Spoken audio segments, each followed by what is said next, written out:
산상수훈은 거울 중에 거울입니다. 여러분들이 올바른 마음가짐으로 산상수훈 말씀을 들으면 매 시간이 새로워지는 시간이 될 것입니다.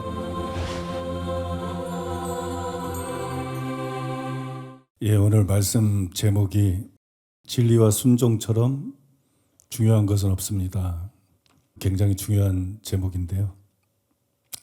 우리가 마태복음 5장 17절에서 20절을 살펴보고 있는데, 예, 오늘 이 말씀은 19절 말씀은 교육의 실태를 그대로 보여주는 말씀이고, 또 우리 자신들의 실상, 우리 자신들의 실태를 그대로 보여주는 말씀이기 때문에 단순한 말씀 같으면서도 굉장히 중요한 말씀이에요.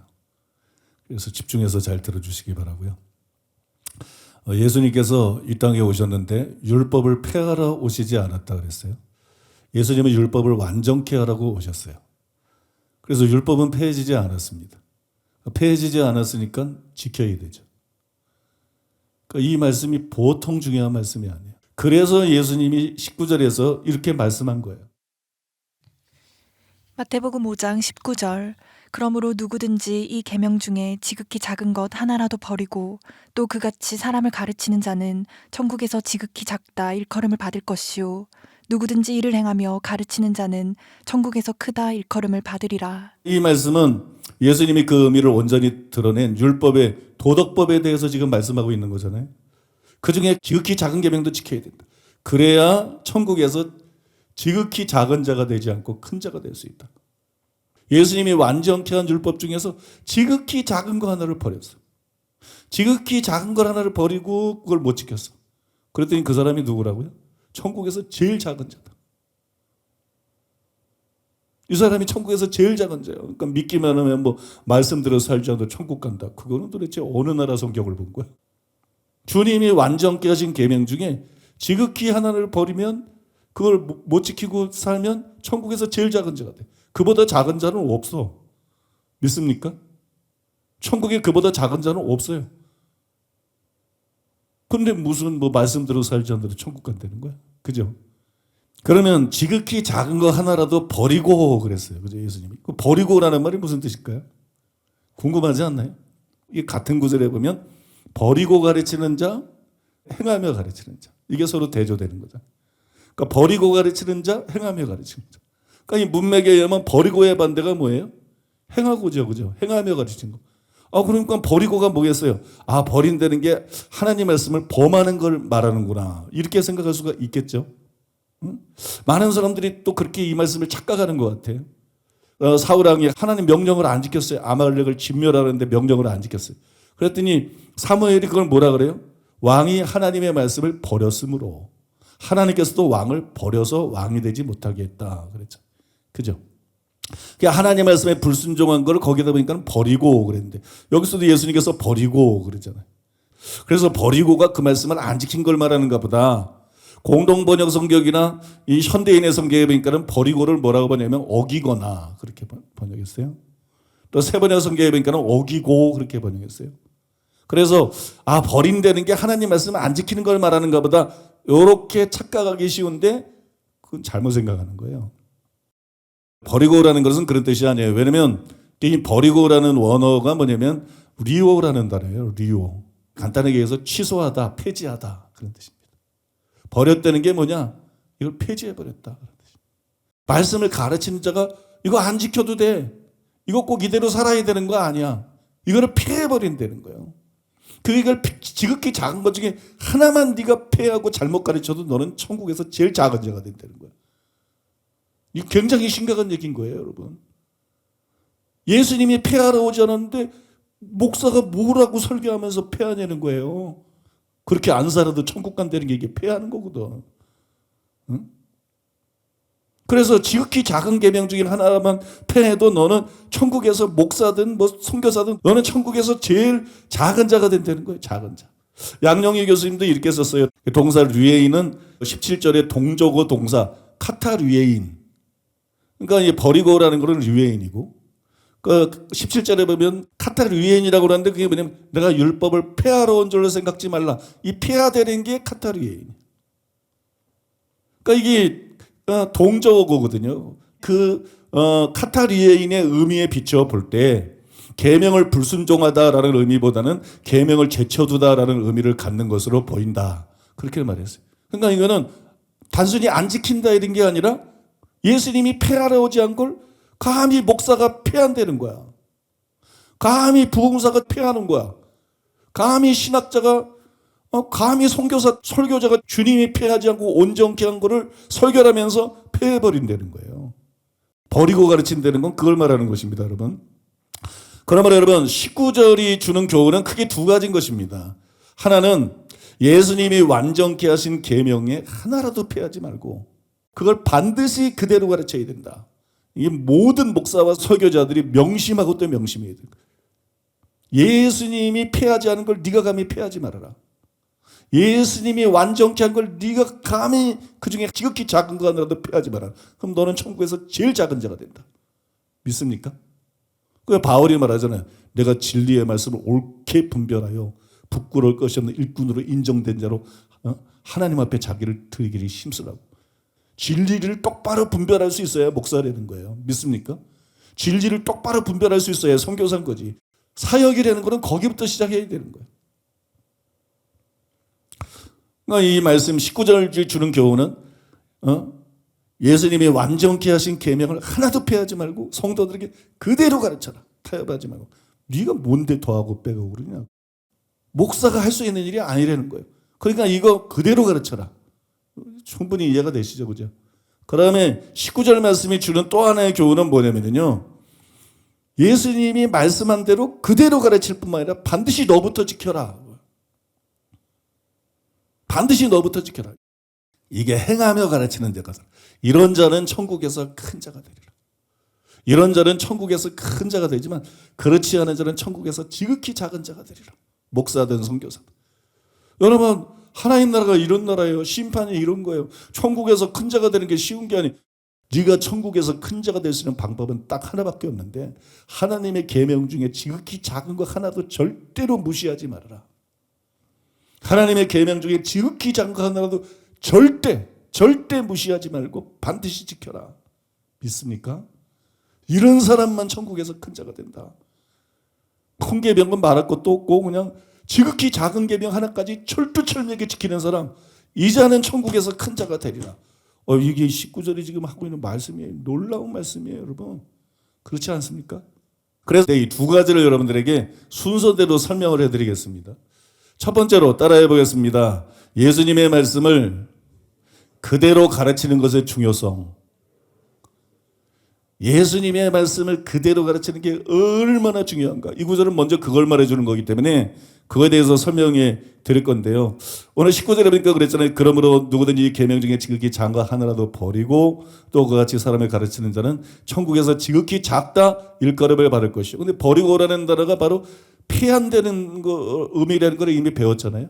그러니까 예수님이 말씀한 그대로 가르치는 거예요. 도널드 헤그너는 이 구절에 대해서 이렇게 썼어요. 지극히 작은 자라는 말은 아마도 생전에 율법을 준수하기는 하였으되 예수님께서 해석해 주신 차원까지는 도달하지 못했거나 아니면 다른 사람들에게 그러한 차원의 가르침을 펴지 못한 사람들을 가르칠 것이다. 남들에게 가르치는데 예수님께서 완전케 한 그 계명 그대로 살아야 된다고 철두철미하게 가르치지 않고 그 중에 어떤 거는 무시하고 가르치고 그 중에 어떤 거는 그냥 대수롭지 않게 생각하고 그냥 가르치고 이런 목사와 설교자들은 전부 천국에서 지극히 작은 자가 될 것이다. 목사가 제일 중요한 거는요. 주님이 말씀을 무슨 말씀인지를 이해하고 그걸 가감없이 전달하는 거예요. 그거 하라고 목사 세운 거예요. 믿습니까? 목사가 뭐냐? 메신저인 거예요. 전달자. 하나님의 말씀 분별하고 그 올바로 전하는 게 목사의 사명인 거예요. 그게 제일 중요합니다. 그러므로 천국에서 지극히 작은 자가 되지 않으려면 진리를 옳게 분별하는 게 필수적인 거예요. 진리를 옳게 분별하고 그 다음에 성경대로 가르치는 거. 이게 여러분 목사가 해야 될 제일 중요한 일이라는 거예요. 믿습니까? 이 구절을 이제 더 깊이 좀 이해하기 위해서 먼저 알아야 될 거는 천국에서 지극히 작은 자가 된다 그랬잖아요. 이 말의 의미부터 알아야 돼요. 제가 주석들을 보니까 많은 학자들이 여기서 천국에서 지극히 작은 자가 된다는 것은 천국에 들어가지 못한다는 뜻이다. 그렇게 해석해요? 이게 바른 해석 아니에요.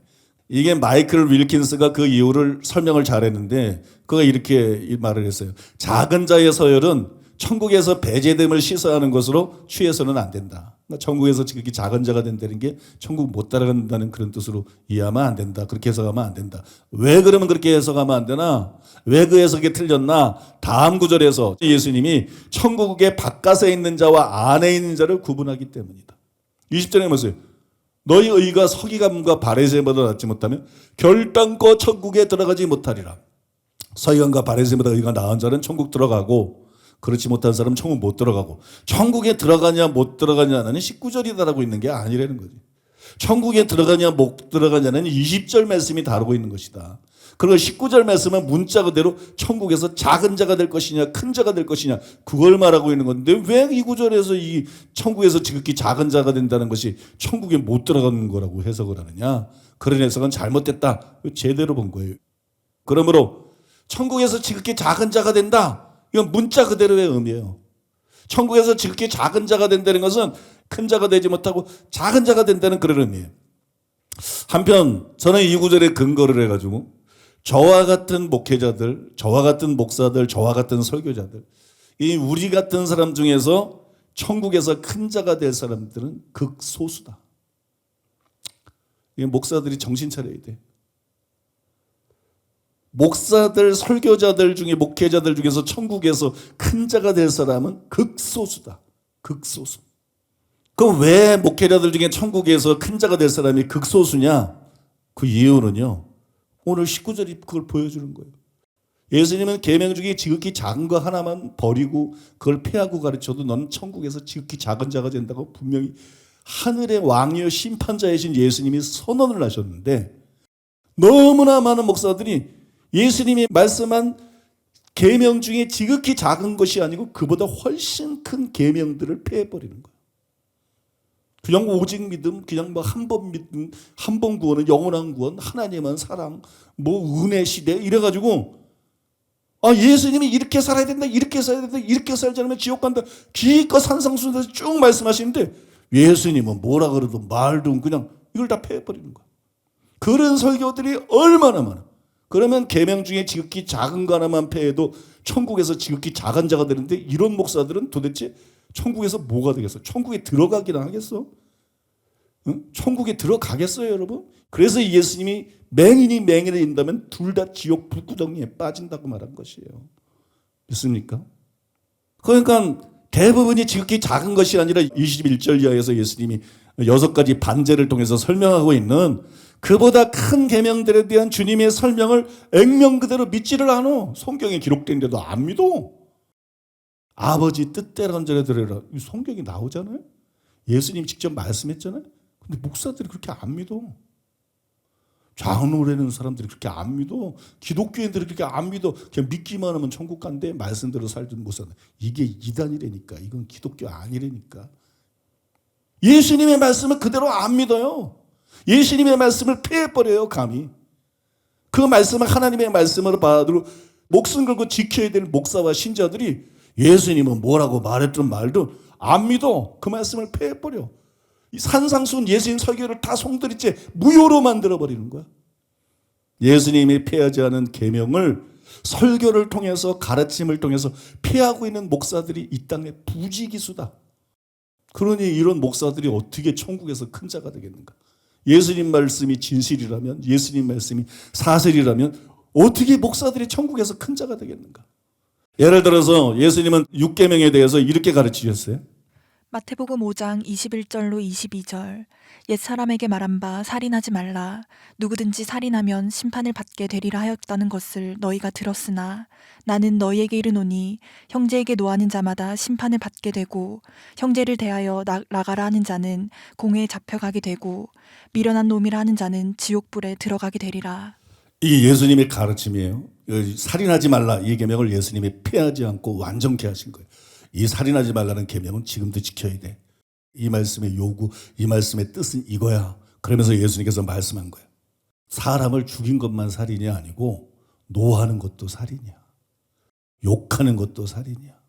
형제에게 미련한 놈이라는 자는 지옥불에 들어가게 되리라. 그리고 딱 선언하셨어요. 살인자만 지옥 가는 게 아니야. 걸핏하면 화내고 걸핏하면 진노하고 걸핏하면 욕하고 이런 사람들도 전부 지옥에 던져지는 거예요. 이 예수님의 가르침. 그러면 여러분 목사들 중에 과연 몇 명이나 몇 퍼센트나 살인이 살인일 뿐만 아니라 분노도 살인이다. 욕하는 것도 살인. 이런 죄를 회개하고 떠나지 않으면 습관적으로 이런 죄를 지으면 이 사람은 지옥불에 던져진다. 이렇게 설교하는 목사가 얼마나 돼. 그러니까 이렇게 설교를 해야 이게 말씀을 버리지 않은 거야. 이 계명을 버리지 않은 거야. 그런데 상습적으로 분노하는 사람도 지옥 간다. 상습적으로 욕하는 사람도 지옥 간다.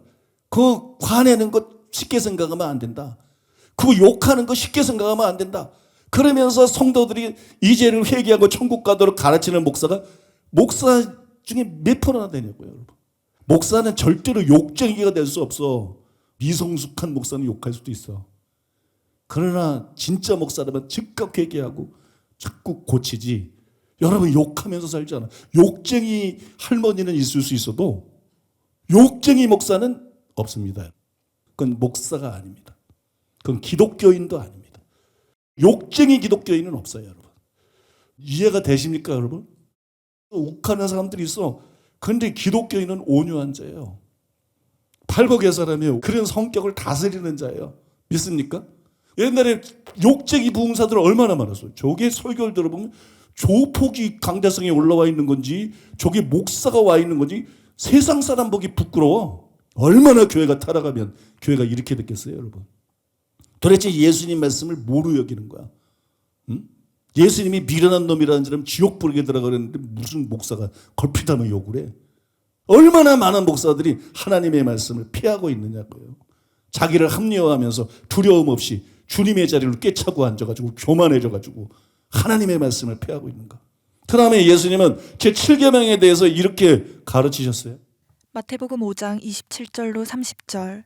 또 간음하지 말라 하였다는 것을 너희가 들었으나 나는 너희에게 이르노니 음욕을 품고 여자를 보는 자마다 마음에 이미 간음하였느니라. 만일 내 오른 눈이 너로 실족하게 하거든 빼어 내버리라. 내 백체 중 하나가 없어지고 온 몸이 지옥에 던져지지 않는 것이 유익하며 또한 만일 내 오른손이 너로 실족하게 하거든 찍어 내버리라.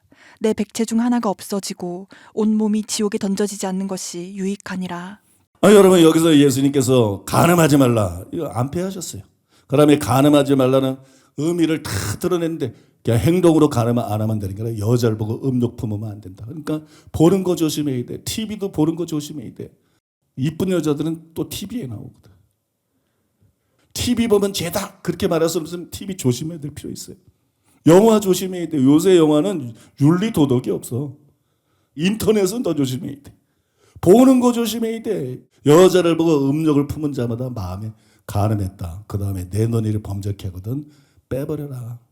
야 이건 뭐 그럴 수 있는 거지. 다 그렇지. 그런 소리 하지 마라. 네 눈이 여자 보고 범죄하고 음란한 마음이 생기면 차라리 눈을 빼버려라. 실제 빼는 얘기는 아니에요. 야 눈 빼는 건 아무것도 아니야. 지옥불에서 영원히 타는 게 무서운 거지. 눈을 빼더라도 지옥은 절대로 가지 말아라. 손을 잘라버리더라도 지옥은 절대로 가지 말아라. 이게 예수님의 엄중한 말씀이에요. 근데 여자를 보고 음욕을 품고 이런 걸 자주 그런 생각을 하고 이런 죄를 회개하고 끊어버리지 않으면 지옥 간다. 이렇게 말하는 목사들은 별로 없어요. 이게 뭐냐? 말씀을 폐하는 거예요. 예수님이 기껏 의미 다 드러내고 경고하신 이 말씀을 목사들이 설교를 통해서 폐하는 거예요. 응? 여러분 대부분 그렇게 목사들이 얼렁뚱땅 설교하지 않습니까? 그러니까 여러분 그냥 장로도 안수 집사도 그냥 성도들도 마음속에 탐욕과 음심이 가득해서 지옥의 자식인데 다 친구들은 천국 간다고 생각하는 거야. 목사가 예수님 말씀 그대로 가르치면 장로가 정신 차릴 텐데 안수 집사가 정신을 차릴 텐데 성도들이 정신 차릴 텐데 목사가 예수님 말씀을 폐해버린 거야. 누가 다 그렇게 이 땅에서 거룩할 수 있겠냐고. 응? 예수 믿으면 예수님이 십자가 피로 다 사줘서 천국 간다고 이런 헛소리를 하는 거예요. 그리고 모든 예수님의 말씀들을 갖다가 무효시켜버린 거야. 무효. 여러분 이게 보통 심각한 게 아니에요. 그러니까 나는 뭐 목사였으니까 나는 큰 교회 목사였으니까 나는 천국에서 큰 자가 됐지. 어림도 없는 얘기입니다, 여러분. 그런 목사들이 천국에 가기도 힘들지만 천국에 간다 그래도 천국에서 지극히 작은 자가 되는 거예요. 여러분, 방금 지적한 이런 잘못된 가르침들, 이런 잘못된 가르침들이 이미 교계에 만연돼 있어요. 교계의 바닥에 퍼져 있어요. 이것은 율법이 폐해졌다는 말의 의미를 오해한 데서 기인한 거. 예수님은 내가 율법이나 선지라 폐하러 온 줄로 생각지 말라. 완전케 하러 왔다 그러는데 바울이 율법을 폐했다는 것은 다른 의미에서 말한 건데 그 말씀의 의미를 오해해버린 거예요. 솔직히 말해서 여러분, 목사들의 상황은 지금 제가 말씀드린 것보다도 훨씬 더 심각합니다. 19절에 그러므로 누구든지 이 계명 중에 지극히 작은 것 하나라도 버리고 또 그같이 사람을 가르치는 자는 천국에서 지극히 작다 일컬음을 받을 것이요, 이렇게 말했어요. 이거는 고린도전서 3장에 나오는 다음 구절들하고 내용이 이렇게 일치되는 내용이에요. 고린도전서 3장 10절로 15절. 내게 주신 하나님의 은혜를 따라 내가 지혜로운 건축자와 같이 터를 닦아두매 다른 이가 그 위에 세우나 그러나 각각 어떻게 그 위에 세울까를 조심할지니라. 이 닦아둔 것 외에 능히 다른 터를 닦아둘 자가 없으니 이 터는 곧 예수 그리스도라. 만일 누구든지 금이나 은이나 보석이나 나무나 풀이나 짚으로 이 터 위에 세우면 각 사람의 공적이 나타날 터인데 그날이 공적을 밝히리니 이는 불로 나타내고 그 불이 각 사람의 공적이 어떠한 것을 시험할 것임이라. 만일 누구든지 그 위에 세운 공적이 그대로 있으면 상을 받고 누구든지 그 공적이 불타면 해를 받으리니 그러나 자신은 구원을 받되 불 가운데서 받은 것 같으리라. 여러분, 성경에 보면 집 짓는 자의 비유가 두 개입니다. 하나는 마태복음 7장에 모래 위에 집 짓는 자, 반석 위에 집 짓는 자. 이거는 성도들을 심판하는 걸 말하는 거예요. 신앙생활을 집 짓는 것에 비교를 한 거예요. 그게 여러분 집 짓는 자의 비유고요. 고린도전서 3장에 또 집 짓는 자의 비유가 나와요. 이거는 신자의 심판이 아니라 목회자의 심판에 대해서 비유를 하는 거예요. 모든 목회와 사역을 집 짓는 데 비유한 거예요. 그런데 이제 예수님의 관점을 또 보세요. 야, 너 목회와 사역에서 제일 중요한 게 뭔지 알아? 몇 명 전도했냐? 네 교인이 몇 명이냐? 몇 평 교회를 지었느냐? 어? 헌금이 얼마나 나오냐? 너 교단 총회장 했냐? 이런 거 아니야. 그런 건 주님 앞에 아무 의미가 없어. 예수님의 관심은 뭐냐면 너 설교 어떻게 했는데? 넌 복음을 뭐라고 생각하냐? 넌 신앙생활을 어떻게 해야 된다고 생각하냐? 넌 어떤 사람이 천국 간다고 생각하냐? 두 종류의 목회자가 있는 거예요. 금이나 은이나 보석으로 집 짓는 자가 있어요. 근데 그 금은 보석이 뭐냐는 거예요. 여기 말하는 금은 보석이 뭐냐? 주의 말씀은 내게 천천 금은보다 귀하다. 여러분, 금보다 보배로운, 은보다 보배로운, 어떤 보석보다 보배로운 진리를 말하는 거예요. 진리는 섞인 게 없어요. 여호와의 율법은 순전하다고 말하잖아. 하나님의 말씀은 순전하다고 성경이 선포하고 있잖아. 진리는 그런 거야. 금이나 은이나 보석으로 집을 짓는다는 것은 진리를 옳게 분별했다는 거예요. 올바른 하나님의 말씀을 깨달아가지고 그걸 설교하면서 성도들을 회개시키고 성도들을 믿게 만들고 성도들을 올바로 신앙생활하게 만들고 이게 금이나 은이나 보석으로 집을 지은 것이. 나무나 푸른 집이 널린 거야. 그냥 아무 데서 얻을 수 있어. 그냥 강해 설교집이나 좀 보면 되고 분별력도 없이 그냥 유명한 사람이 말했으니까 진짜인가 보다. 교단에서 말하는 게 진리인가 보다. 어떻게 해야 구원을 받고 어떻게 해야 천국 가는지를 제대로 모르고 그냥 오직 믿음이라고 그냥 앵무새처럼 떠들어대고 그냥 한 번 구원은 영원합니다. 이게 나무나 풀이나 짚으로 집을 짓는 거야. 순전한 하나님의 말씀이 아니야. 장로교 교리 잘못된 거예요.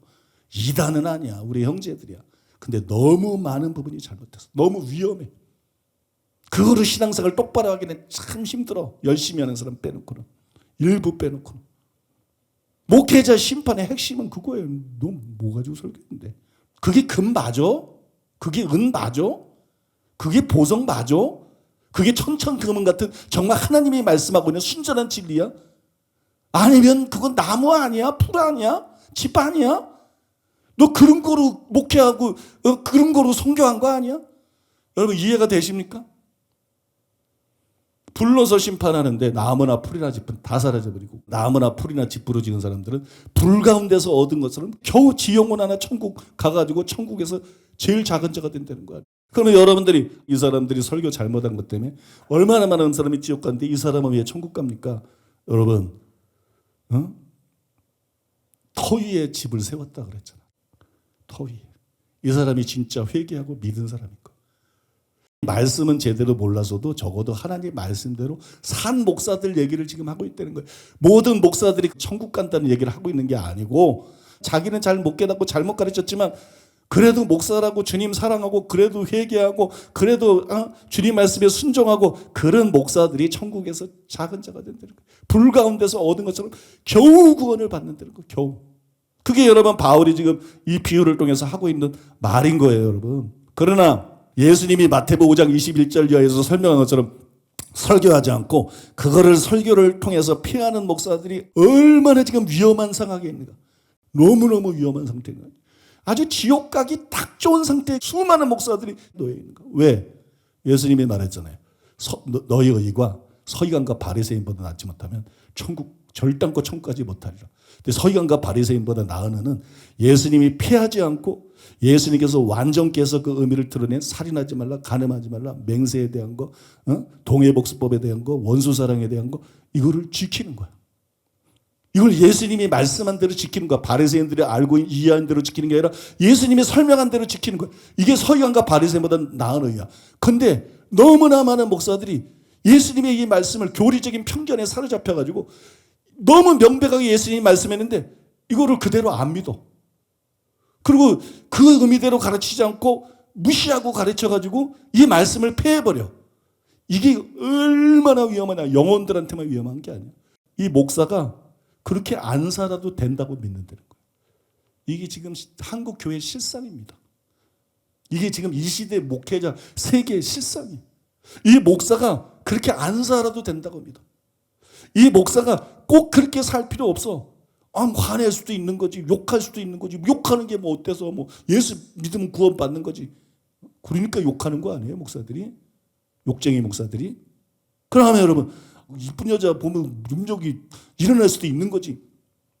무슨 마음이 청결하지 않은 사람은 천국을 못 들어가고 안 믿잖아요.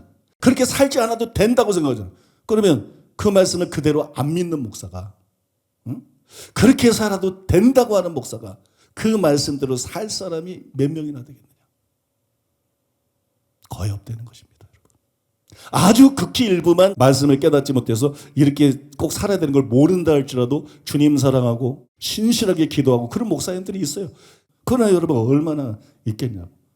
예수님 말씀을 그대로 안 지켜도 천국 갈 줄 아는 사람들은 목사인데도 다 그냥 범하고 살고 교회는 커서 초대형 교회가 됐지만 나중에 주님 앞에 난 널 모른다. 이 불법을 행하는 자 지옥에다 그냥 초대형 교회보다 집어 던져버리는 거지. 유명하거나 말거나 교회가 크거나 말거나.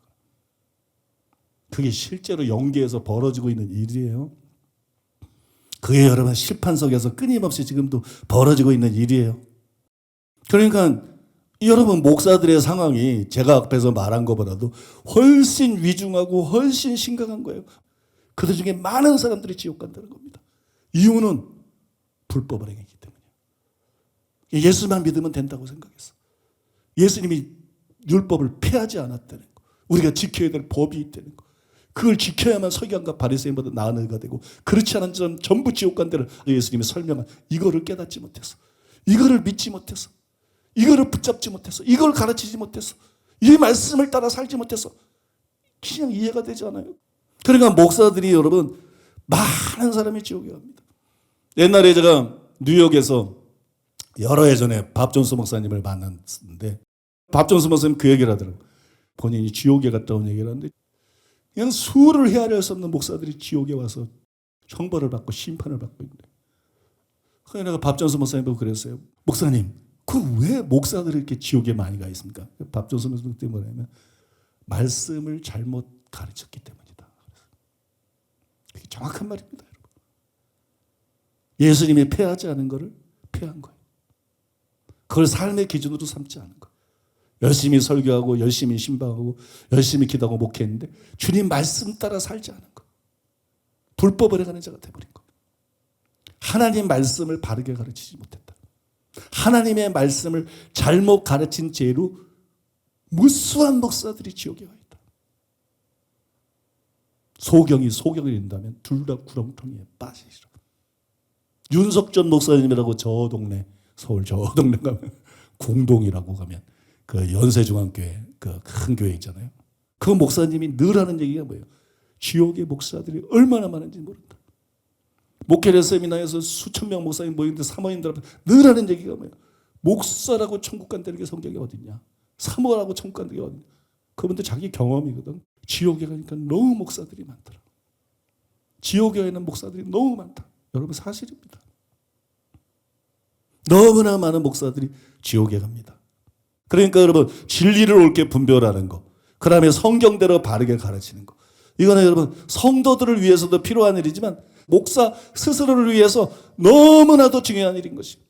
이제 여러분 모두 맹인이 인도하면 둘 다 구렁텅이에 빠진다. 이 말씀이 절감이 되실 거예요. 예수님이 둘 다라 그랬어요. 둘 다 구렁텅이에 빠지리라. 여러분 소경의 인도를 받는 사람도 소경의 설교를 듣고 계속 신앙생활을 한 사람도 수많은 사람이 지옥 가. 근데 예수님은 둘 다라 그래서 천국 가는 길을 진리를 옳게 분별해서 바르게 가르쳐야 되는데 그 천국 가는 길을 바르게 가르치지 못했어요. 그 목사도 지옥이야. 믿습니까? 그 목사도 지옥행이에요. 여러분 이게 얼마나 두려운 일이에요. 그래서 아더 핑크는 탄식을 하면서 경고합니다. 탄식하면서 경고하기를 이렇게 경고했어요. 마태복음 5장 19절을 그 표면적인 의미로 해석한다 할지라도 그 말씀은 하나님의 계명에 순종하는 것이 참으로 중요하다고 강조하고 있으며 불순종에 대해서는 지극히 엄숙하게 경고해주고 있다. 그러나 바로 이 점에 있어서 현대 기독교 사회는 지극히 큰 잘못을 범하고 있는데 여기에 대한 책임은 주로 설교자에게 있다. 스스로 그리스도의 사역자라고 자처하는 많은 사람들이 그 계명을 어기고 있을 뿐만 아니라 그들은 그들의 청중들에게 바로 그와 같이 행하라고 공개적으로 가르치고 있다. 그리고 이것은 하나님의 계명 중 지극히 작은 것이 아니라 하나님의 율법의 가장 근본적인 것이다. 그러한 사람들이 이 구절을 깨닫게 된다면 자기들의 죄악의 극악성을 인식하고 주님을 기쁘시게 하리라고 생각한다. 예수님은 지극히 작은 계명 하나라도 버리고 사람을 가르치면 천국에서 지극히 작은 자가 될 거다 그랬어요. 근데 수많은 목사들이 그보다 훨씬 더 큰 계명을 버려. 살인하지 말라. 아까 소개했잖아요. 간음하지 말라. 예수님이 소개했죠. 그거 10계명에 나오는 거야. 계명이 613가지라 그러는데 그 중에 10가지 엄선해서 하나님이 바위에다가 돌판에다가 직접 손으로 써준 거야. 그게 10계명이야. 그죠? 그게 작은 계명이에요? 큰 계명입니다. 믿습니까? 지극히 작은 계명 하나를 버리고 가르쳐도 천국에서 이 사람보다 작은 사람이 없어. 천국에서 지극히 작은 자가 돼. 그런데 살인하지 말라는 계명을 버리고 제대로 안 가르쳐. 살인하라고 말하진 않지. 근데 분노하는 것도 살인이야. 욕하는 것도 살인이야. 이 껄핏하면 분노하고 껄핏하면 욕하고 너 욕 그거 안 끊어버리고 그러면 넌 지옥에 가. 그래서 회개하고 이거 끊어버려야 돼. 이래야 이걸 안 버린 거거든. 이 계명을. 여자를 보고 음욕을 벗는 거 조심해야 돼. 그런 의미에서 TV도 조심해야 돼. 그런 의미에서 영화도 조심해야 돼. 그런 의미에서 인터넷도 조심해야 돼. 그런 것에 마음 뺏기고 그 죄 가운데 살면 너는 지옥이야. 너는 지옥을 절대로 피할 수 없어. 너는 지옥에서 영원히 형벌을 받게 될 거야. 이렇게 가르쳐야 그걸 안 버린 거예요. 마음에 청결한 자가 되지 않으면 천국에 들어갈 수 없어. 그래서 마음에 청결한 자가 되어야 돼. 이렇게 가르쳐야 이게 이 계명을 안 버린 거라고. 그런데 얼마나 많은 목사들이 지극히 작은 계명이 아니라 이런 큰 계명들을 다 버리고 안 가르치잖아. 이런 큰 계명들을 다 피하고 있잖아. 이 사람 천국 가겠어요? 지옥 가겠어요? 한번 생각해 보세요. 여러분. 지극히 작은 계명 하나 버리고 가르치는 자가 천국에서 지극히 작은 자가 될 이런 큰 계명들을 목사들이 막 버려. 얼마나 이 정신없는 목사들이 많은지 몰라요. 그럼 자기 자신이 그게 삶의 기준이거든. 자기도 그렇게 살아도 된다고 생각하는 거예요. 그럼 그런 죄들하고 안 싸우는 거예요. 그러니 여러분 수많은 목사들의 운명이 어떻게 될 건가? 예수님 율법을 완전케 가르치는 이걸 누가 가르쳐야 돼? 목사들이 가르쳐야지. 설교자들이 가르쳐야지. 예수님이 보니까 이게 걱정이 되는 거야. 그 예수님이 경고하시는 거야. 이 계명, 내가 완전케 한 계명. 이런 작은 거 하나라도 다 버리지 말고 그대로 전하고 너 이거 다 지켜야 돼. 너 이거 이 말씀대로 살아야 돼. 그래야 네가 천국에서 큰 자가 돼. 19절 말씀이 그거예요 지금. 그렇게 말씀하고 있는 거예요. 근데 아더 핑크 때뿐만이 아니고요. 지금도 상황이 나아졌느냐? 안 나아졌어. 이 아더 핑크는 우리보다 약간 앞시대 사람인데 그 당시 교계 문제를 설교자들이 문제다. 잘못 가르치고 있다. 이 탄식인데 지금도 상황이 나아지지 않았어요. 한국 교회와 전 세계 교회들이 대부분 상황이 비슷합니다.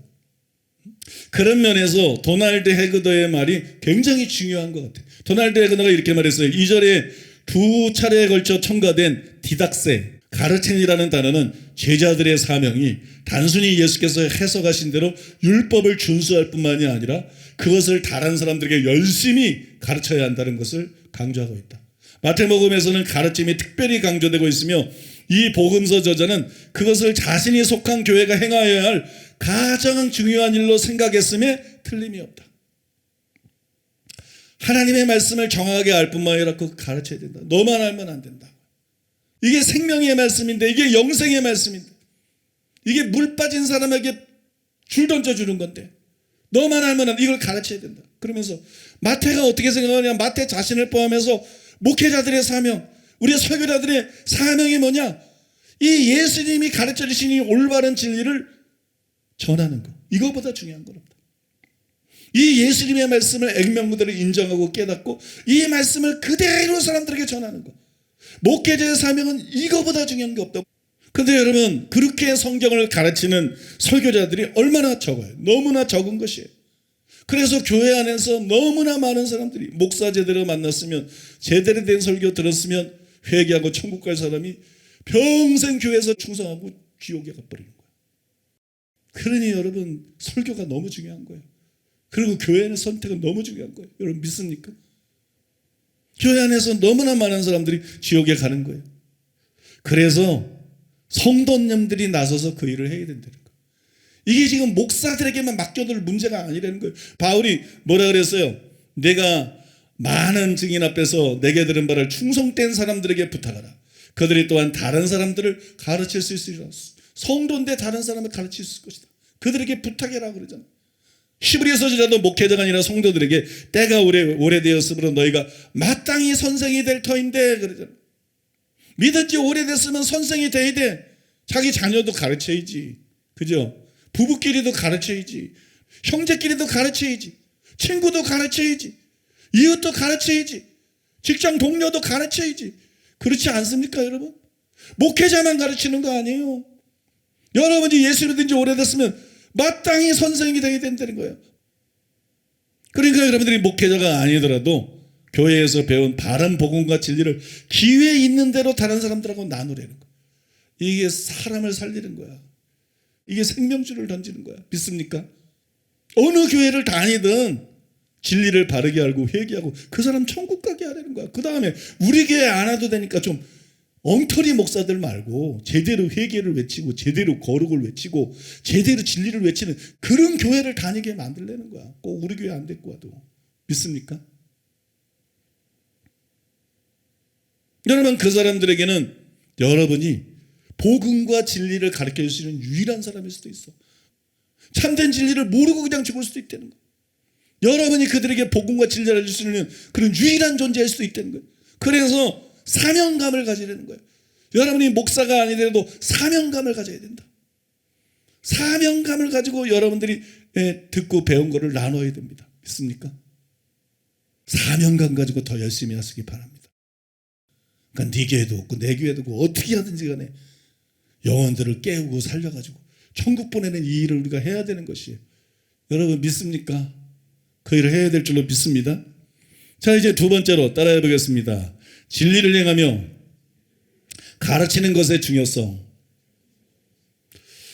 오늘 19절에 보니까 누구든지 이를 행하며 가르치는 자는 천국에서 크다 일컬음을 받으리라 이렇게 기록되어 있어요. 천국에서 큰 자가 되려면 행하며 가르쳐야 된다는 거예요. 이게 특히 목회자들에게 해당되는 말이에요. 교회가 크다고 천국에서 큰 자가 되는 것 절대로 아닙니다. 말씀대로 사는 자가 천국에서 큰 자가 되는 거예요. 크다, 작다 이 개념 자체를 뜯어 고쳐야 돼. 크다 그러면 높은 지위, 작다 그러면 낮은 지위, 그건 세상 개념이에요. 크다 이게 뭐예요? 성경에서 크다는 성숙의 개념이에요. 성경에서 크다는 예수님을 닮는 개념이에요. 성경에서 제일 큰 자는 예수님이에요. 믿습니까? 예수님을 닮는 게 크는 거야. 예수님처럼 사는 게 큰 거야. 믿습니까? 천국의 잣대는 그거예요. 그러니까 큰 교회 목사라고 천국에서 절대로 크질 않아요. 하나님 말씀대로 사는 자가 천국에서 큰 자가. 찰스 스펄전이 그런 말을 했잖아요. 그리스도 나라의 귀족은 순종에 의해서 결정이 된다. 우리가 다 도전받아야 돼. 그래서 여러분 목회자들이 반드시 행하며 가르쳐야 되는 거예요. 그렇다고 이 말씀이 성도님들하고 무관하냐? 무관한 거 아니에요. 왜냐하면 성도님들도 말씀을 행하는 자가 천국에서 큰 자가 되는 겁니다. 믿습니까? 장로가 큰 자가 되고 권사가 큰 자가 되는 거 아니에요. 헌금 많이 했다고 큰 자가 되는 거 아니에요. 여러분 천국에서 큰 자가 되는 거는 말씀 행하는 성도가 천국에서 큰 자가 되는 거예요. 그래서 지금부터 하는 말을 이거는 목사님들에 대한 얘기야, 목회자에 대한 얘기야, 이렇게 듣지 말고 이게 다 나에게 하는 얘기고 이게 다 나에게 해당되는 얘기다. 자기에게 하는 말로 심각하고 진지하게 들으시기를 바랍니다. 가브리엘 천사를 만나다 그 책에 보면 롤랜드 본 목사님이 이렇게 말했어요. 저는 이 메시지가 정말로 많은 사람들에게 필요하다고 느꼈습니다. 가브리엘 천사는 영적인 연구에는 몰두하지만 그 내용을 행하는 일에는 소홀한 사람들이 있다고 덧붙였습니다. 그들은 계속해서 새로운 것만을 찾아다니고 연구하려고만 합니다. 모든 학자들이 그렇지는 않지만 많은 학자들이 그런 것 같아요. 행하는 데는 관심이 없고 여러분 연구만 하는 거, 이거 잘못된 거예요. 여러분 실제로 이것이 여러 목회자들의 실성이에요. 연구는 열심히 하는데 말씀대로 살려고 하지 않는다. 목회자들은 설교를 해야 되기 때문에 어느 정도는 연구를 할 수밖에 없죠. 근데 행하는 일은 등한히 하기가 쉽다는 거예요. 그러나 우리는 설교가 아니라 삶을 통해서 심판을 받는 거예요. 사람들 앞에서 설교할 때는 설교를 통해서 평가받는 것 같지만 우리는 결국 하나님 앞에 가서 설교가 아니라 삶을 통해서 심판을 받게 됩니다. 토마스 하켄피스는 이렇게 썼어요. 심판의 날에 이르러 우리는 세상에서 무엇을 읽었느냐에 대하여 신문당하지 아니하고 무엇을 행하였느냐에 따라서 심판을 받을 것입니다. 그리고 얼마나 훌륭하게 열변을 토했느냐보다는 얼마나 성실하게 신앙적으로 살았느냐에 따라서 심판을 받을 것입니다. 그랬어요. 그러니까 연구만 하지 말고 반드시 행하며 가르쳐야 되는 거예요. 여러분 목회자들은 자신뿐만이 아니라 양무리들을 위해서 반드시 행하는 자가 되어야 돼. 반드시 행하면서 가르쳐야 돼. 요한복음 17장 19절에 보면 또 그들을 위하여 내가 나를 거룩하게 하오니 이는 그들도 진리로 거룩함을 얻게 하려 함이니이다. 디모데전서 4장 16절에 보니까 내가 내 자신과 가르침을 살펴 이 일을 계속하라. 이것을 행함으로. 여기서 너는 디모데잖아요. 목회자잖아요. 그죠? 디모데에게 내가 가르치는 것을 행해라. 이것을 행함으로 내 자신과 내게 듣는 자를 구원하리라. 그래서 아이젠하워라고 그 미국 대통령 있죠? 아이젠하워가 아주 참 멋진 말을 했는데 이런 말을 했어요. 리더는 앞에서 끌면서 솔선수범을 해야 된다. 짐승은 뒤에서 뭐라도 되지만 사람은 앞에서 인도해야 된다. 짐승은 뒤에서 몰고 가도 되지만 사람은 그런 존재가 아니다. 사람을 인도하려고 그러면 앞에서 솔선수범하면서 나가야 된다. 그래야 사람들이 인정하고 따른다. 그런 사람이 진짜 리더다. 멋진 말 아니에요, 그죠? 또 여러분 캐서린 쿨만은 이렇게 말했어요. 우리가 알고 있는 것이지만 가르침의 능력이 있는가 아닌가는 그것에 선행하는 행함으로 그 여부가 결정된다. 자신의 삶에서 십계명을 깨트리는 사람이라면 그 사람은 그 계명을 능력 있게 가르치는 것을 절대로 할 수가 없다. 당연한 말이고 옳은 말이에요. 이거는 찰스 스펄전의 경험담에 더 분명하게 나타나 있는데 찰스 스펄전의 책에 보니까는 자신의 이런 경험담을 기록해놨어요. 나는 한 번은 멘톤이라는 도시에서 조지 뮬러 목사님의 설교를 들을 기회가 있었습니다. 목사님의 설교는 여느 주일학교 교사가 주일학교에서 가르치는 것과 다를 바가 없었습니다. 그러나 나는 그분의 설교보다 감명적이고 제 영혼을 살찌우는 설교를 이제껏 들어본 적이 없습니다. 그분의 설교가 그렇게 훌륭하게 느껴진 이유는 그분의 내면에 있었습니다. 그분을 뵌 모든 사람들은 저 사람은 자기가 믿는 바를 설교할 뿐만 아니라 자기가 실천하는 바를 설교한다라고 스스럼 없이 말했습니다. 나는 그분께서 한 말씀 한 말씀 하실 때마다 나의 마음을 울리는 그분의 영롱한 삶을 보는 듯 했습니다. 그분의 말씀을 듣는 것은 나에게 기쁨이었습니다. 그러나 사실을 말하자면 그분의 설교는 그저 흔히 들을 수 있는 것이었습니다. 그분의 설교가 그토록 힘있게 들린 것은 그분의 성결이라는 힘을 가지고 있었기 때문입니다. 만약 여러분이 하나님의 쓰임받는 사람이 되고자 한다면 우리의 영적 활력은 성결에서 나온다는 사실을 명심해야 할 것입니다. 여러분, 모든 설교자가 명심해야 될 성경 구절이 있는데 에스라 7장 10절이에요. 여러분, 모든 목회자, 모든 설교자가 이거는 아주 마음에 새겨야 돼. 거기 보면 이렇게 기록되어 있어요. 에스라가 여호와의 율법을 연구하여 준행하며 율례와 규례를 이스라엘에게 가르치기로 결심하였더라. 이 여러분, 설교자가 반드시 따라야 될 바라는 우선순위가 뭔지를 보여주고 있어요. 우리는 먼저 여기 말한 것처럼 연구해야 돼. 연구 안 하는 것도 문제야. 이게 제대로 연구하느냐 안 하느냐에 따라서 천지차이입니다. 첫째 연구해야 돼. 그 다음에 이제 연구해서 알게 된 것을 지켜야 돼. 준행해야 돼. 그 다음에 사람들에게 가르쳐야 돼. 절대 여러분 서기관과 바리새인들처럼 말만 하고 행하지 않는 그런 사람이 되면 안 돼요. 듣는 사람에게 무거운 짐을 지우고 자기는 손가락 하나도 까딱하지 않고 말만 하고 행하지 않는, 또 유대인들처럼 다른 사람은 가르치되 자기를 가르치지 않는 그런 사람이 되면 안 돼. 우리는 하나님의 말씀을 연구하고 그 다음에 그 말씀을 반드시 준행해야 돼. 그러고 난 다음에 그 말씀을 가르쳐야 돼. 그게 여러분 진짜 목회입니다. 믿습니까?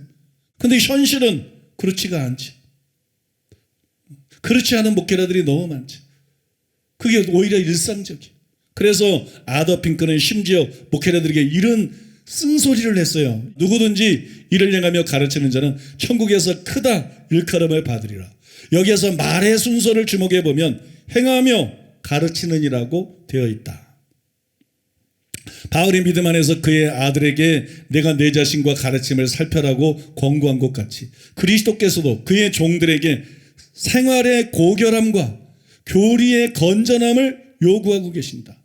행하는 것과 가르치는 것이 서로 다른 사역자들은 주님을 조롱하며 심히 모여가는 것이 된다. 만약 우리의 생활이 우리의 설교와 반대가 된다면 복음을 전파하는 일을 전적으로 그만두는 것이 훨씬 더 나을 것이다. 이 맞는 말이에요. 선생된 자에게 더 큰 심판이 있기 때문에 자기가 전하면서 말씀대로 못 산다 그러면 그냥 목회 안 하고 다른 직업 찾는 게 나은 거지. 그만큼 말씀대로 사는 거는 목회자들에게 필수적인 거라는 거예요. 절대적으로 요구되는 것이라는 거예요. 첫째 연구하고 그 다음에 준행하고 그 다음에 가르치는 거. 말씀대로 우리가 살지 못할 바에는 목회 그만두는 게 낫다. 더 큰 심판이 있다. 행하며 가르치는 자가 천국에서 큰 자가 되는 것이다.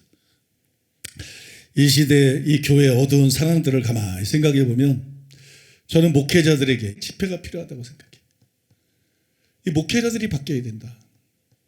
이 목회자들에게 집회가 필요한데 그 손양원 목사님이 쓴 성경대로 살자 거기 보면 이런 내용이 나옵니다. 순천에 있는 선교사들이 자기들 부흥회 때에 어떤 여성 교사가 인도를 했는데 그 방식은 각각 성경을 읽게 하고 당신은 이 성경을 읽고 하나님의 말씀으로 믿고 또 남에게도 가르치는데 당신은 이대로 하는가? 그러고 물어봤대요.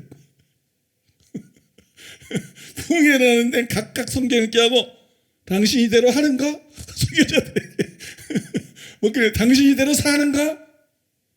그러고 막 책망을 했다는 거예요. 독특한 부흥이야. 그랬더니 여러분 거기서 회개하고 큰 부흥이 일어났다. 그게 손양호 목사님 책에 그렇게 나와 있어요. 이런 부흥회가 필요하다고 생각합니다. 이런 부흥회가 있기는 있어요. 그저 수원에 있는 신돌산 기도원 그 윤석전 목사님이 하는 목회자 세미나. 저는 그걸 굉장히 좋게 평가합니다. 왜? 나도 그 테이프도 듣고 좀 들어봤는데 이 맨날 죄를 책망하는 거야. 맨날 회개하라는 거야. 맨날 정신 차리라는 거야. 그러고 하나님 말씀대로 살라는 거야. 지옥 가지 말고 천국 가라는 거야. 저는 굉장히 감사하게 생각해요. 너무나 감사하게 생각해요. 그런 세미나들이 많이 생겨야 돼. 그런 목회자들이 많이 일어나야 돼. 자, 이제 결론으로 우리는 반드시 진리를 바르게 알 뿐만 아니라 행하는 자가 돼야 돼. 진리보다 중요한 건 없다. 진리보다 중요한 건 없고 순종보다 중요한 건 없다. 믿습니까? 첫째는 진리를 바르게 하는 게 중요하고 둘째로는 그대로 사는 것, 순종이 중요합니다. 이 두 가지가 다야. 진리와 순종. 그래서 우리는 반드시 말씀대로 행하는 자가 되어야 되는데요. 저는 기도의 사도라고 불린 존 하이드의 간증을 소개하면서 이 19절에 대한 설명을 마치고 싶습니다. 좀 긴 내용인데 목회자들에게도 너무 도전이 되는 내용이고 또 모든 성도들에게도 다 도전이 되는 내용이에요. 우리는 다 이렇게 돼야 되는 것이기 때문에 그대로 그냥 소개를 하겠습니다. 당신도 그런 식으로 구원받았습니까? 배 안에서 시작된 영혼의 탐색은 존 하이드가 인도에 도착했을 때까지도 끝나지 않았다. 인도에 도착하고 나서 며칠이 지났을 때 그는 한 선교사가 주관하는 5개 집회에 참석해달라는 초청을 받았다. 그 집회에서 선교사는 예수 그리스도가 우리를 실제로 죄에서 구원해 주시는 구세주라고 소리를 높였다. 존 하이드는 그 메시지가 자신의 심령을 향해 곧장 돌진해 오고 있는 것을 느꼈다. 그런데 예배가 끝날 무렵 한 영국인이 그 선교사에게 다가가 그렇다면 선교사님도 그런 식으로 구원받았습니까? 라고 질문했다. 존 하이드에게 던져진 질문은 아니었지만 그 한마디 질문이 감당하기 힘든 무게로 그의 영혼을 거칠게 몰아댔다. 이에 대해 그는 다음과 같이 말했다. 그 질문이 제 마음의 급소를 찔렀습니다. 왜냐하면 그 사람이 제게 그렇게 질문했더라면 그런 식으로 온전히 구원받았다고 대답하지 못했을 것이기 때문입니다. 저는 제 삶의 죄가 완전히 제거되지 않고 여전히 남아있다는 것을 알고 있었습니다. 그런데 다른 사람에게는 그리스도가 우리를 실제로 죄에서 구해주시는 구세주라고 설교하면서 정작 저 자신은 죄에서 완전히 해방되지 못한 삶을 살고 있다면 그것보다도 그리스도의 이름을 더럽히는 일이 어디에 있겠습니까? 그의 영혼은 철로 역전에 나오는 그대로 절망의 수렁에 빠지고 말았다. 예수 그리스도로 말미암아 완전한 구원을 전파하러 인도 땅에 왔지만 정작 그 자신은 이 완전한 구속이 주는 기쁨을 체험하지 못하고 있었기 때문이다. 그래서 제 방으로 들어와 문을 걸어 잠그고 기도하기 시작했습니다. 저의 모든 죄, 특별히 저를 쉽게 넘어뜨리던 죄를 극복하게 해주시든지 아니면 미국으로 돌려보내 다른 일을 하게 하시든지 하나를 해주시라고 주님께 간절히 구했습니다. 제 삶이 복음의 능력을 체험하기 전까지는 복음을 전할 수 없다고 주님께 매달렸습니다. 그는 모든 죄를 고백하면서 용서를 구했으며 요한일서의 말씀 위에 자신의 영혼을 완전히 내던졌다. 만일 우리가 우리 죄를 자백하면 저는 미쁘시고 의로우사 우리 죄를 사하시며 모든 불의에서 우리를 깨끗게 하실 것이요. 그리고 이 문제를 놓고 얼마간 기도하는 가운데 그의 영혼이 갈보리로 향하는 길, 그 죄를 이기는 승리의 길로 향하고 있다는 것을 깨닫게 되었다. 그러자 하나님께서 존 하이드의 삶을 얽어매고 있는 모든 죄에서 그를 실제로 건져주실 수 있을 뿐만이 아니라 기꺼이 건져주시겠다고 부드러운 음성으로 말씀하셨다. 또한 하나님께서는 그가 인도에서 그분이 세우신 신령한 계획을 수행하게 될 것이라고 보증하셨다. 전능하신 하나님께서 이렇게 말씀하시자 그의 삶이 승리의 기운으로 넘쳐났다. 이에 대하여 그는 다음과 같이 말했다. 하나님께서 저를 넘어뜨리는 모든 죄에서 실제로 완전히 구해 주시겠다고 약속하셨습니다. 이후로 저는 한순간도 이를 의심하지 않았습니다. 하나님께서 제게 승리를 주셨다는 것을 조금도 주저하지 않고 당당히 증거할 수 있게 되었고 이렇게 증거하는 것을 즐거워하게 되었습니다. 또한 저의 구세주이자 주님이신 그리스도의 놀라운 신실함을 모든 사람들에게 선포하는 것을 좋아하게 되었습니다. 이 모든 체험에 대해 말하는 동안 그의 얼굴은 영광의 광채로 빛이 났다.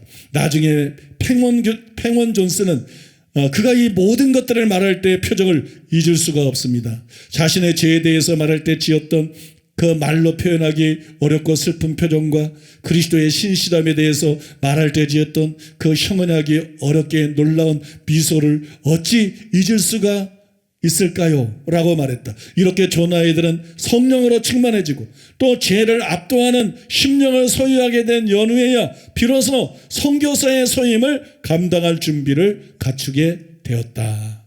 이런 내용입니다. 정말 우리가 말씀대로 살 수 있는 비결이 뭔가? 설교를 자꾸 듣는 겁니다. 기도보다 설교가 더 중요해요. 설교를 자꾸 듣는 겁니다. 설교를 자꾸 듣고 좋은 책을 자꾸 보는 것. 설교를 듣고 찔림을 받는 것. 책을 읽고 찔림을 받는 것. 나는 설교 들었는데도 안 되는데요. 그럼 2편 들으세요. 2편 들어도 안 되는데요. 그럼 3편 들으세요. 3편 들었는데도 안 되는데요. 그럼 여러분의 심령을 찌르는 설교를 4편 들으세요. 이게 무슨 얘기냐? 이 말씀이 여러분을 찌르면 찌를수록 여러분 속에서 회개의 영이 임하게 돼 있어. 회개의 영이 그냥 임하는 게 아니야. 말씀이 찌르면 찌를수록 회개의 영이 임하게 돼 있어. 그리고 우리의 문제는 뭐예요? 말씀대로 살고 싶어. 말씀대로 살고 싶은데 의지가 박약해. 그죠? 의지 박약이야. 분명히 말씀대로 살기로 결단하고 결심하고 그런데 유혹이 오고 세상에 살다 보면 이 의지가 약해져서 또 넘어가고 쓰러질 때가 많아. 그러니까 결심하는 것 자체가 회의적일 수도 있어요. 근데 여러분, 그 의지를 강하게 하는 게 뭘까요? 그게 말씀입니다. 바로 그 의지를 더 강하게 만드는 게 뭐냐? 계속 말씀을 듣고 말씀의 찔림을 받는 거예요. 말씀의 찔림을 받고 말씀에 도전받으면 받을수록 이 의지가 점점 강해져. 말씀 듣고 말씀을 깨닫고 나 이 말씀대로 살 거야. 결단하는 거 쉬워. 그런다고 말씀대로 못 살아. 그러면서 나는 왜 이렇게 의지가 박약하지? 그게 말씀을 너무 안 들어서 박약한 거야. 말씀을 한 번밖에 안 들어서. 내 심령을 찌르는 설교를 계속 들으면 들을수록 의지가 강해져. 의지가 강해져. 믿습니까? 한 번 설교를 듣고 죄하고 싸우는 거하고 2번 설교 듣고 죄하고 싸우는 거하고 다릅니다. 2번 설교 듣고 죄하고 싸우는 거하고 3번 설교를 듣고 죄하고 싸우는 거하고 다릅니다. 그러니까 이 양을 조절하면 돼. 왜 안 되지? 안 되면 또 다른 설교를 또 듣고 안 되면 또 다른 설교를 또 듣고 그리고 회개하고 그러면 여러분 의지가 강해지게 돼 있어. 여러분 결단이 진실한 결단이 된다는 거예요. 그 다음에 그런 책들을 계속 읽으라는 거예요. 이게 여러분들이 서기관과 바리새인보다 나은 하늘을 실제로 가질 수 있는 비결입니다. 가장 핵심적인 비결입니다. 실제로 여러분들이 변화될 수 있는, 나아가서 완전에 도달할 수 있는, 그런 완전에 도달해서 하나님 앞에 전혀 다른 차원의 쓰임을 받을 수 있는 그런 비결입니다. 믿습니까? 여러분, 이게 너무너무 중요한 거예요. 그래서 이 말씀 붙잡고 이 시간에 기도하겠습니다.